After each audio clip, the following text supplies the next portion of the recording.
Hi hello అందరికీ. So ఇవాళ అయితే బ్రేక్ఫాస్ట్ కోసం ఊతప్పం అయితే ఆర్డర్ చేసాము ఇక్కడ కేరళ రెస్టారెంట్ నుంచి. ఇప్పుడు ఇక్కడ కువైటీస్ కూడా మన ఇండియన్ ఫుడ్ని చాలా లైక్ చేస్తున్నారు. ఎందుకంటే వాళ్ళ హౌస్ అంటే హోమ్ మేకర్స్ ఇండియన్స్ అయిపోయి మన ఇండియన్ ఫుడ్స్ వాళ్ళకు కూడా టేస్ట్ చేపించేసి సో ఇండియా ఫుడ్ కువైటీస్కి కూడా అలవాటు చేపించేశారనమాట మన వాళ్ళు. సో మేమైతే ఈ ఊతప్పం ఆర్డర్ చేసాము. సూపర్గా ఉంది టేస్ట్. నేను ఆర్డర్ చేస్తుంటే మా స్టాఫ్ కూడా 3 మెంబర్స్ ఇంకొక 3 ఎక్స్ట్రా ఆర్డర్ చేయమన్నారు. 4 ఊతప్పం వచ్చేసి 540 రూపాయలు పడింది మన అమౌంట్లో. ఈ అమౌంట్ అయితే 2 దినార్లు అనమాట.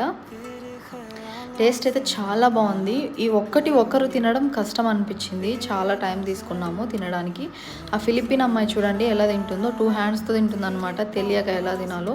సో టేస్ట్ అయితే చాలా బాగుంది. కాస్ట్ వర్తో కాదో మీరేం బ్రేక్ఫాస్ట్ చేశారో కామెంట్ చేయండి. వీడియోని లైక్ షేర్ చేయండి. ఛానల్ని సబ్స్క్రైబ్ చేయడం మాత్రం మర్చిపోద్దు. బాయ్.